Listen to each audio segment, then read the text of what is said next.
Welcome to Pretty Lies and Alibis. Let's seek the truth and travel the long road to justice together.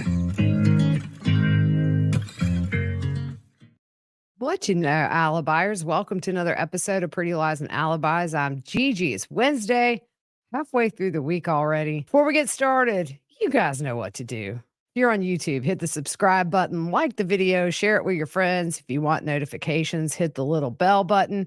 Music fact of the day, great song by Green Day, Time of Your Life, Good Riddance. Armstrong told Rolling Stone, it's about trying to be cool, accepting that in life, people go in different directions. People come in your life and it's wonderful, but they seem to go out of your life as quickly as they came in. And you have the memories. Kind of obvious what the song's about, but I like it and it came on my shuffle. So I looked it up today. We're going to jump into some more wiretaps, but I'm so excited, y'all. I just booked a week at Disney with my kids and Fruit Loop and Brienne's two kids. We're just going to have a big extended family vacation. Never been anywhere with Brienne. Fruit Loop used to go to Disney all the time. The kids are excited, kind of full circle. Somebody left a comment on Apple Podcast saying that they don't like that I talk about my family. It's not going to be the podcast for you. I'm always going to brag about my family or keep you guys posted on little things. It's just how I roll. Well. Guess who has a new mugshot? Mr. Charlie Adelson. If you're watching on YouTube, you can see that new mugshot now. Looks like he got a fresh buzz cut before he went into the big house. A lot of people were asking about what looks like a rash on his neck. Most likely that's from the really cheap razors that they have to use in prison. I've heard a lot of people say it tears their skin up. So I don't think anybody got a hold of him just yet. He's just got to get used to not being a member of the Dollar Shave Club. You know, I was thinking the other day, the best part about listening to these wiretaps is like we're in on the secret. And at the time of these recordings, they were not. And even though Charlie really tries to convince himself, oh, hey, trust me, this is no big deal. I'm not worried. Like he's still worried. You know, he was correct in assuming that this was the FBI and undercover stuff trying to get them to talk, but it didn't stop Charlie from talking. And these calls today, I have to say, there's nothing really explosive on them. A lot of these are Charlie and Donna calls. I think it gives a really good fly on the wall position for those of us following the case to see their dynamics a little more in a casual setting. A lot of these calls take place just about 2 weeks before Sigfredo is arrested. So there's a little bit of calm there. The last thing that happened in the last episode was Donna got that text in the middle of the night. We're going to backtrack actually to April 26th for this first phone call. And this was before Charlie called the undercover. And if I find something that I've missed that's previous to what we've covered, I'll just tell you, like, this is before he calls the undercover, but if I choose it, it's usually because there's something interesting in there. So let's get into this one call. We're backtracking here a bit. This is on April 28th of 2016. But in this call, Charlie calls Donna and explains to her about someone going to the board of dentistry. And the dentist didn't pay the person what they asked. The person went to the board and the dentist ended up and had to do continuing education. Charlie said it would have been easier to just pay, and he kind of uses this to give an analogy about the bump, which he says is nonsense, and he thinks it's somebody who's trying to solve the case. And they think this family had something to do with it. So they're going to make a demand to see how they'll react and be like, hey, we made a demand. They didn't react. Charlie said, this is really odd. We have had nothing to do with this. I don't know who this guy is. I assume you don't know who it is. And Donna says no. He said back in the old days, you couldn't look anything up unless you worked for the CIA. These guys, the homeless guy with a cell phone can go on the internet, put your name in, and in 3 seconds has your address. And for $19, you can find anyone. If you think we've already covered this call, Charlie just repeats himself and he used this analogy with Katie. He said, my house isn't listed, so if you went that search route, you wouldn't find it. But what's even odder is they're not bugging Wendi because that would be the first person I would go to. I don't want to have a headache. You don't want to trade one set of nonsense for another. You also don't want to have someone knocking on your door every other week. Donna says exactly. Charlie says that he thinks he's just going to call this number and see what's up. Donna says something about it being a non-working number, and Charlie says, well, let me see what they want. Donna says that she'll keep her phone handy. So at this point, also in the time frame, this is when the undercover called the Adelson Institute. Charlie asks if Harvey went to work, and Donna said that he did. She said she didn't want to, but she called him on the way because Erica would tell him, so she had no option. So I'm assuming she told Harvey about the call to the Adelson Institute. Donna asks if he wants her to check the number with Erica and call him back, and he says no. Then he says to check with her and call him back. The call ends, and after this, it's a call we've covered where Charlie calls Katie, and then he explains to her what was said with the call he had with the undercover agent. This same day, April 28th at 7:39 p.m., there was a text from Sigfredo to Katie where he tells her he called that number 3 times with no answer, and he did not leave a voicemail. So let's look at another call between Donna and Charlie. Charlie says he's done for the day. Donna says, oh, how nice, wonderful.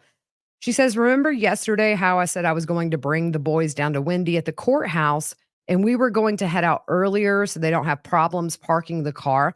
This is when Donna is going to that foodie thing that Wendi bought them tickets for. She said, Wendi spoke to Dave and he said to bring the boys over there and she can go get them after work. She said, it's really funny. I said to the boys, you know, mommy bought me a birthday present and I'm going to something in Fort Lauderdale, but it's grown-ups only. She said, oh, so sad.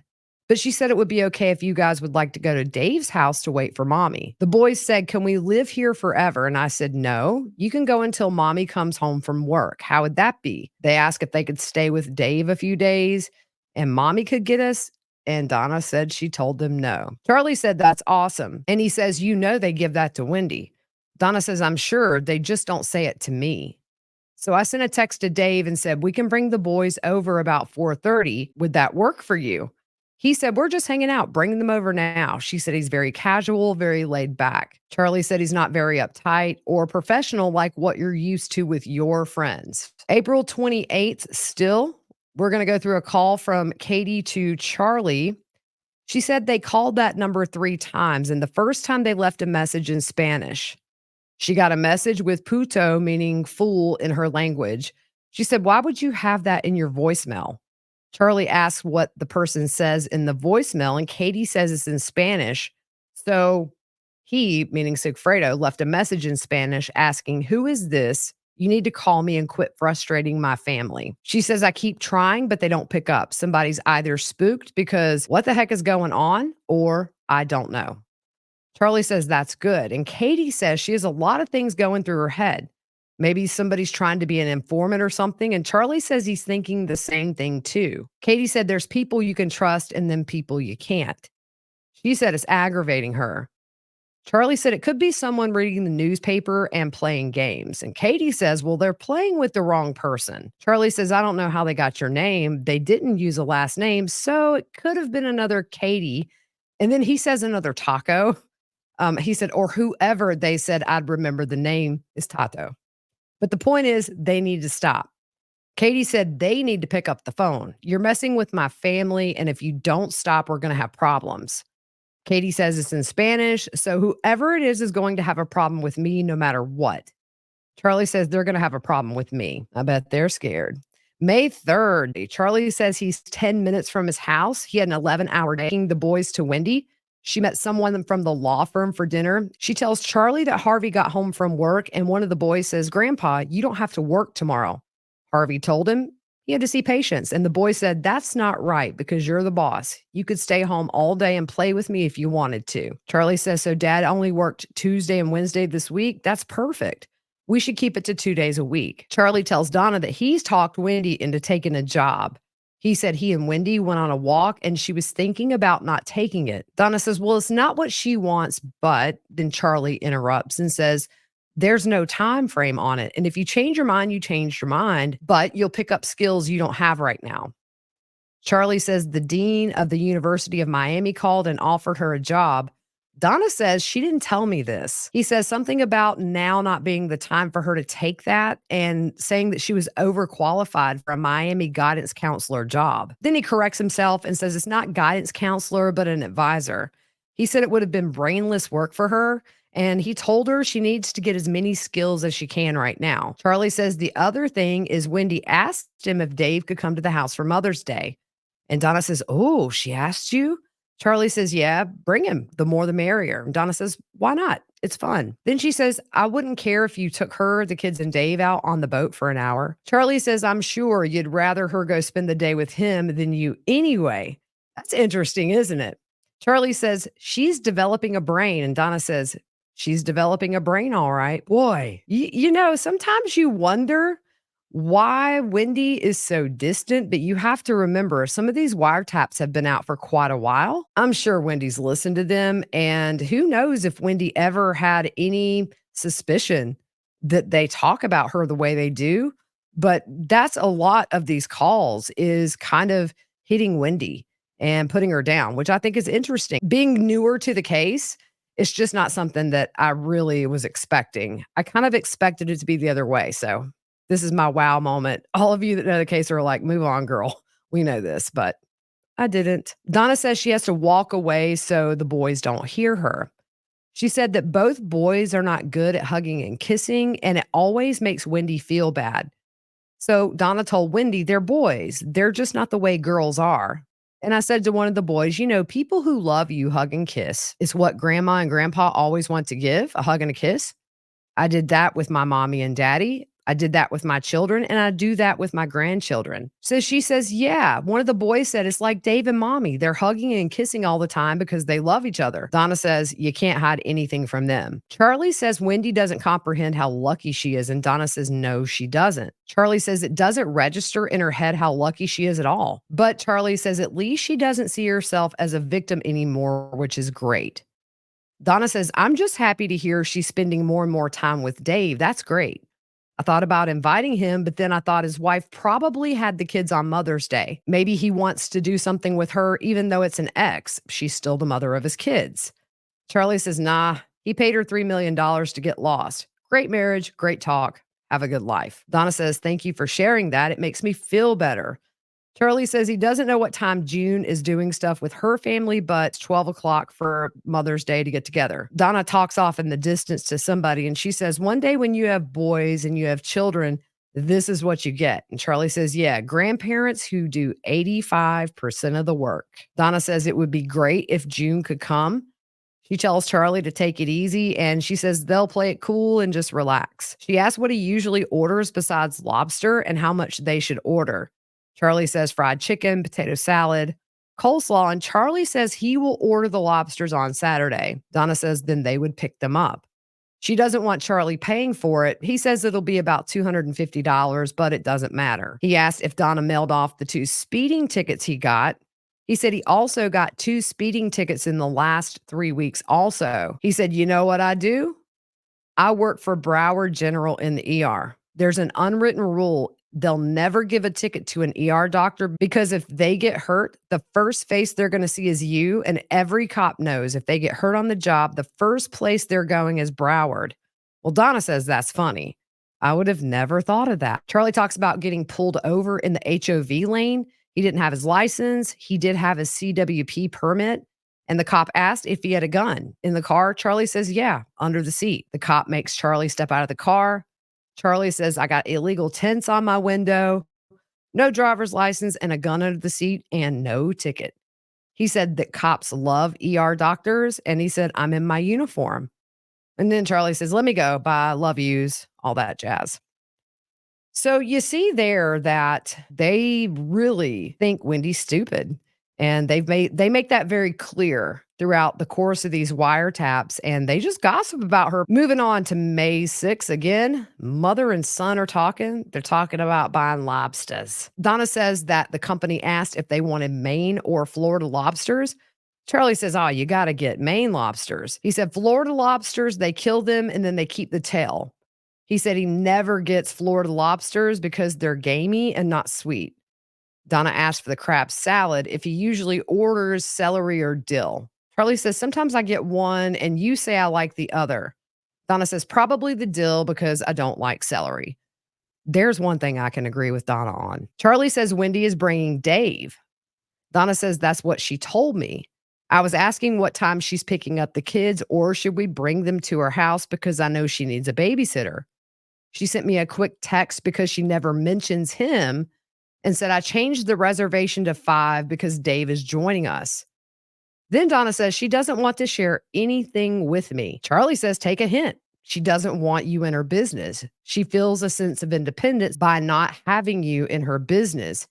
If you're involved in her business, she loses her independence. Do you see the psychology? And Donna says, yeah, I know.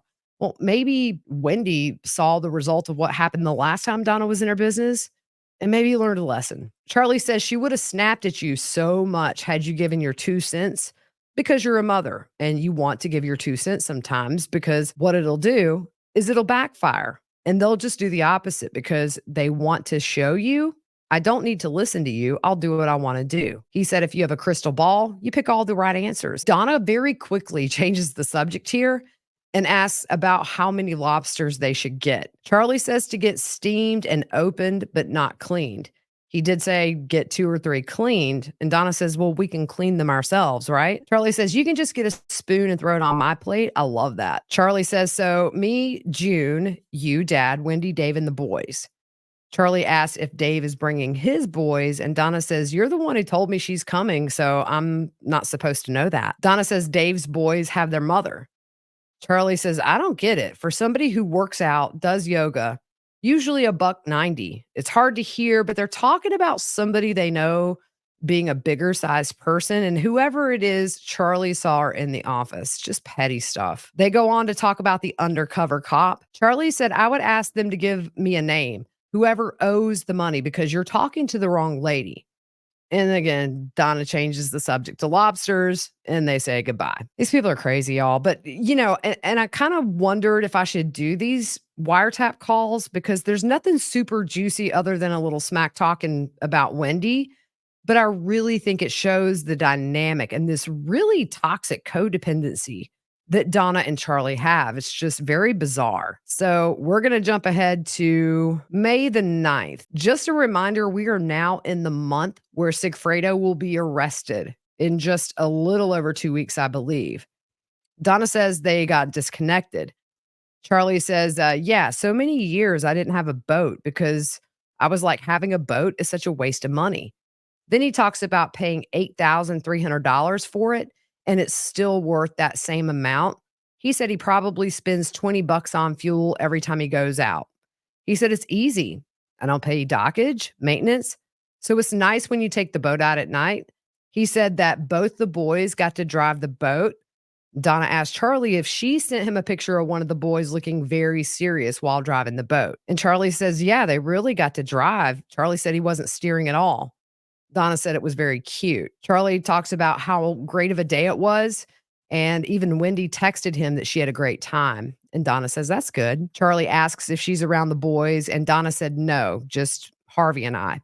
Charlie asked, how was dinner with Dave and Wendi? And Donna said it was really nice. She said, I mean, really nice.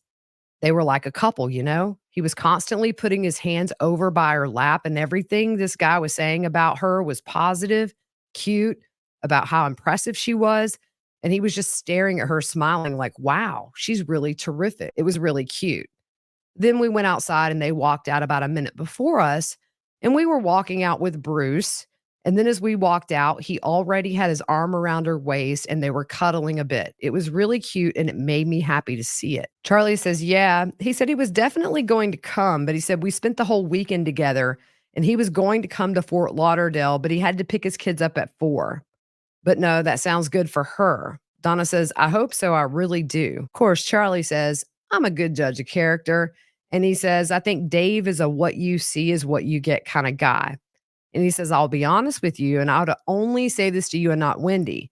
But if I had 3 boys of my own in a company worth millions and millions of dollars, and I had a nanny and my own things going on, I would date, have fun. The last thing in the world I would look to is to settle down again. Obviously, Dave's first one was a disaster. He didn't think it was a disaster when he got into it, but he's got 3 healthy boys. Charlie says, I would love to travel, have a good time, enjoy life. And he's not like that. Charlie says, Bree, who is the mother of his child, told me he dated other girls. He doesn't want to date anybody but Wendi. And I'm like, the one girl who's blowing him off. Donna says, hopefully she won't do that anymore. And it doesn't look like she is. Of course, Charlie takes the credit for it and says, nah, I talked some sense into her. Donna tells Charlie, you're good. Charlie says, I told her if you screw this up, then Donna interrupts and says, don't talk to me anymore. Charlie says, I made her realize, like, Wendi, this will never happen again. And I've never met anybody like him. I told her, you have to be with a guy who's successful, who has kids, who's smart, and good luck finding it and under 50. Charlie says he's got to take a call. Bye-bye. The next call is between Charlie and June. We went over her questioning with police in a previous episode. And I'm going to tell you, this call really made me feel for June because it's very clear, as if it were a big mystery, this relationship with Charlie's toxic. One thing to put into context, at this point, June has no clue about the murder of Dan Markel. And if she does, maybe Charlie mentioned he got killed, but she doesn't have any clue whatsoever. Anything's being listened to. It wasn't until that reporter approached her at Charlie's house that she did find out something. They talk for a few minutes and he asks if she's coming over. And she says, I don't know when.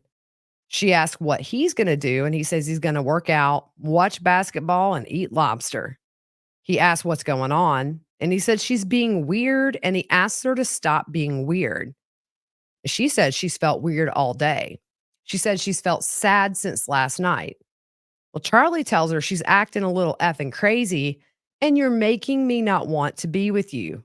Don't worry about me. June says, I mean, I don't have to get my hair done. I just feel like I haven't had time for myself because I'm with you all weekend. And the Saturday your parents came, and I know you apologized. I couldn't make my calls to the bank because then Clint came and then I couldn't work out. I had to rush. Charlie says, so take some clothes, come over, work out, and we're good. But June's not done. June says, and then Sunday, I couldn't even call my mom or sister because your mom came and then your sister. Charlie says, you couldn't call your parents because my parents were here? June said, I saw that message. Charlie said, that's crazy. I said, we had a nice weekend, so let me get back. June says, it makes me feel a little guilty when I sacrifice a lot of stuff. And I feel like you're not putting in the same for me. Charlie says, June, I understand what you're saying, but you're wrong. You're being crazy. I've been texting Scott all day. I've been talking to 5 or 6 people on WhatsApp nonstop, my sister being one of them. You want me not to respond on WhatsApp because she texted me? Now this is somebody that Charlie clearly out of the country. We heard about it when June was interviewed with the police. But he had a girl in the Philippines that he would regularly go see and hook up with. I do think that's who June's referring to, although the name is not mentioned. It sounded like maybe they were cutting the name out of this, but just wanted to give you that reference. So June goes on to say, I'm sure you woke up and wrote her back something. Charlie says, I know, but June. And June says, I just feel like you'd rather be with her or something. Charlie says, when you're acting the way you are, yeah, you're right. I would rather be with her. When you're acting like this, I would really rather be with her. I'm not going to lie because you're constantly giving me a hard time with things that don't even exist that are like in your head. June says, how does that not exist? I saw it, dude. Charlie says, dude, she texted me. I texted her back, okay? I'm not going to not respond. I'm not going to hang out with her. I'm not planning on hanging out with her. I am with you for now. June says, why are you not going to respond then? Charlie says, June, please don't aggravate me. June says, you're basically telling me it's okay to still talk to her. Then Charlie raises his voice and says, June, as a friend, yes. As someone who's flirting, no. June says, you guys aren't friends though. Charlie says, I knew her before we hooked up. I was friends with her before I met you. I don't need to be rude to anyone I've ever spoken to. But June says, you don't have to be rude, but you slept with her while you were with me. See, there's your problem. Charlie says, well, you told me before I left on the trip, you can sleep with whoever you want because it's not like we're together. And June says, so that didn't count for you then? Charlie says, did you say that to me? June said, I probably did, but that's not the way. And Charlie interrupts and says, and when I said I love you at the airport, what did you say? Have a good trip. June said, you planned that in advance, meaning hooking up with this girl. Charlie says, no, actually, I didn't know. First of all, the trip had been in the works since the last trip. June interrupts and says, you asked me what's wrong, and I'm going to tell you. Charlie says, I'll tell you what's wrong. You're aggravating me. June says, you act like I make stuff up in my head. You act like it's not okay to be upset because you slept with her. Charlie says, you're telling me you couldn't call your mother on Mother's Day because my family was there? That's just stupid. Either you're stupid or you're lying. June says, I occupy my time with you a lot. And then you're just like, can't do one thing for me. And Charlie says, well, what can I do for you? June says, tell her you have a girlfriend. Charlie says, okay, I will. June says, you told me you are, but you never do it. Charlie says, I will. And June says, yeah, next week. Charlie says, June, I have enough going on right now. And June's like, what are you referencing? Charlie says, oh, Friday. When you want to be stupid and tell me that you dated a guy for 6 weeks, he was such a good guy, and you slept with his friend the first night you met him, and you were making me feel like you missed out on a great opportunity to be with some other guy. Like, that's nice. And then we go to the boatyard. We're having a great time, except you're upset about something. Like, stop. The last time we were there, you complained the entire way home. June said, I just told you. Friday, like I tell you almost everything. You've been my best friend almost because I see you every day. I didn't want you to take it like that. Charlie says, I don't live on social media. You do. I go on WhatsApp to text Scott, and he's telling me how great life is. And I got you sitting here complaining nonstop. What do you think I think when I'm talking to him? June says, I'm not trying to complain. I just thought you didn't talk to her anymore. Charlie says, I really don't. Dude, do me a favor. Only come over if you're going to be nice tonight. If you're going to be a pain in the butt, please stay home. It's 8:30. I'd like to watch the basketball game. I'd like to work out with my girlfriend. I'd like to eat some Maine lobsters. That's what I'd like to do. Do you want to effing complain and do your hair with somebody and I'll do me? So complain, do your hair with somebody and we're good. I'm trying to spend time with you, but it's not easy. June said, well, it doesn't make me feel like you do when you're talking to her. Charlie says, I miss the days of having an effing awesome, smart girl who was beautiful and used to come over, watch basketball games with me. I do. I'm so happy I have someone who effing whines and complains and is always upset. That's what I'm grateful for. I'm happy. My life is great right now. June says, well, what would you think if you were me? Charlie interrupts, June, you're making me want to be with other girls. And then he yells, stop. June said, what would you think if you were me and you saw that? Charlie says, June, if you told me they texted you, how was your weekend? And you texted him, it was good. The call drops. Wow, what a goob. Seriously, I mean, it's just disgusting, right? You make me want to be with other girls because she's bringing up a very valid point of like, we're together, you're sleeping with somebody else, but how dare I ask if you're still texting her? Yikes. We're moving on to May 11th of 2016. This is Charlie and Donna. There are the how are yous, and then Donna says she just found the channel and she says she's been going nuts trying to find this for dad, but I got it. I got the channel. He's just finishing up with a patient and he's done. Charlie says he's feeling so good this past week since they talked, and he said he sleeps like a baby these days. Charlie, hold on to your pants because Sigfredo is going to be arrested 2 weeks to the day of this call. Donna says, oh, that's good. That's one of us. Charlie says, Mom, you know what? Trust me. If it is what I think it is, which I'm 1,000% sure it is, it couldn't be better if it tried. I mean, fantastic. I mean, absolutely freaking fantastic. Honestly, Mom, you couldn't ask for anything more. Donna says, that makes me feel better. Charlie says, trust me. It was great seeing you guys at the house. And Donna says, oh, it was so fun. Charlie, I can't even tell you. It was such a wonderful, wonderful day. I mean, I enjoyed every minute of it. It was really good. Charlie says, yeah, we could do stuff like that. Just stop by, buy a bunch of chicken and French fries, throw it on the boat, and everybody go out for the day. Donna says, yeah, it was so much fun. Charlie says, it's easy. He said he was surprised how many people fit on the boat. And Donna says, I'm telling you, you could have had another adult on there with no problem. Charlie said, it's perfect. It gets the job done. It's worth exactly what I paid for it. And you don't need a fancy boat to get out there and enjoy the day. Donna asks if he has a lot more to do tonight, and Charlie says he's all done. And Donna's like, oh. Charlie says, it was just a fun day. I thought the kids had a good time. Donna said they really did. They had a lot of fun. Charlie talks about an area of John Lloyd Park where you can pull your boat in, you beach the boat, walk over the burn, and you can be on the beach. I think that park's been renamed, by the way. But there's an anchor right there on the intercoastal side, and there's a restaurant there. You walk over the hill, and you're standing on the beach. Donna says, oh, really?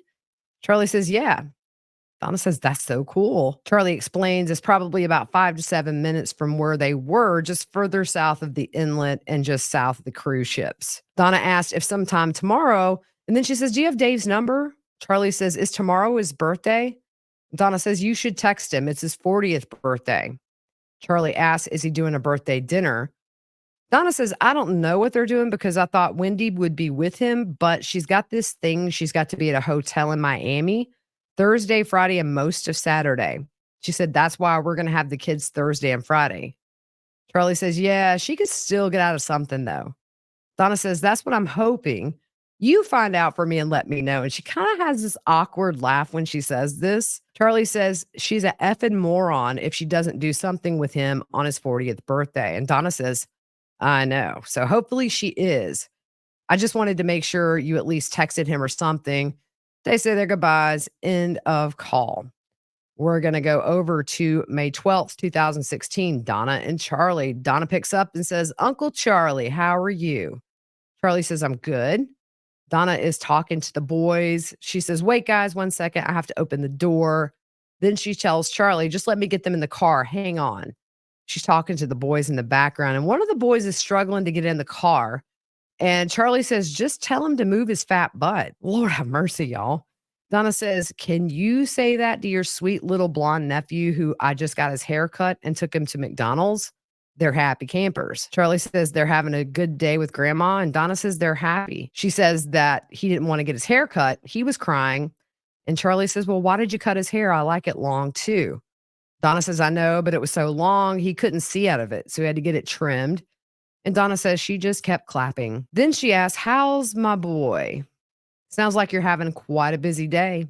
Charlie says, yeah, it was really cool. And then Charlie says, oh, fudge. But he says the other.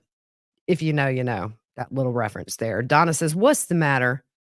Charlie's like, I missed the exit. She said, that happens when you're not totally concentrating. Charlie tells her that he just talked to Dave. He said he called him an old fart, and it turns out Wendi is making him a little party in Windwood. And Donna says, oh, really? Charlie says, yeah, Wendy's always very tight-lipped. Donna says, you're not kidding.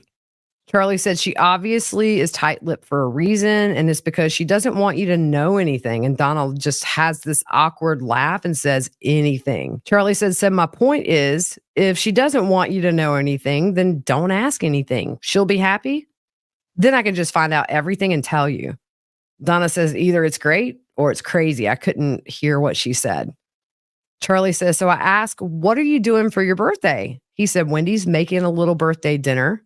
A little get together. He says, I don't know anything. All I know is she's going straight from work to the hotel where everybody's meeting, and she's doing it at Windwood. And Donna says, aw, all I know is she was going straight from work to the hotel for this Miami Fellows thing.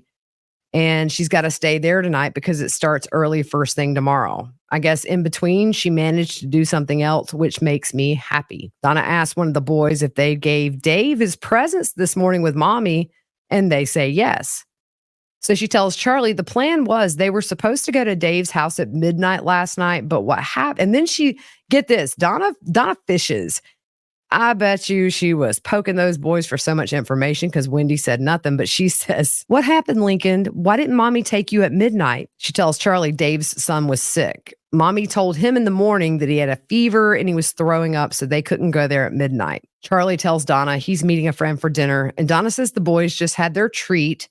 Grandpa's having a massage, so that's why they're out of the house. And Jessica should be finished with dad. Then the boys will have their piano. They're going to have story time and bedtime. She says, we've got our routine down. Donna tells Charlie something about a patient. They talk about business. It was all boring, hard to understand. The call ends. So we're going to move to May 13th. Still Charlie and Donna. Donna says, hello, Uncle Charlie. How are you? Good, good. all that back and forth. Donna tells one of the boys to go to Grandpa. He'll give you a drink. She said they just all came from Publix with the boys. That's always an adventure. Donna says they'll drop the boys at Wendy's friend's house, and then Donna and Harvey are going to a wedding. She said Wendi was somewhere all day, so they took the boys to school and picked them up. She says they'll stay with Wendi Saturday and Sunday, and then the boys will be with Donna and Harvey Sunday through Thursday because Wendi has an oral argument on the death penalty and she has to be at work early. Then Donna says, so tell me about my son. How are you? Charlie said he was doing great until he found out a friend has stage 4 pancreatic cancer. Donna says, what? Who? Charlie asks if she knows Jimmy.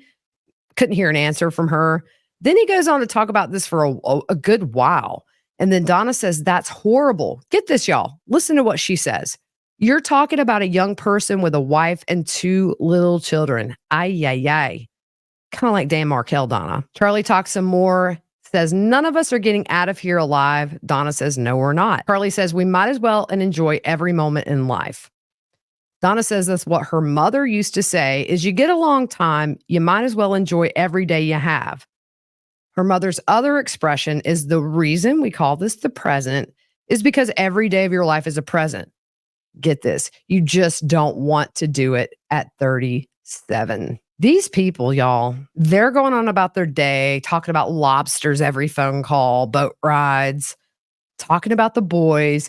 Donna really sounds in her element in these calls because maybe it's a little quiet at this point and maybe they're feeling a little more comfortable. But on the next episode, we're going to start jumping into some of these wiretaps after Sigfredo's arrest. But I think it's just an interesting look into their everyday dynamics of just this mutually toxic relationship where they just feed each other. All right, guys, that's it for today. Tomorrow, I'm going to probably try to squeeze in an update episode on some things. It might not be too long, and then we'll keep moving on these. But I hope you have a good rest of your evening. We'll see you soon.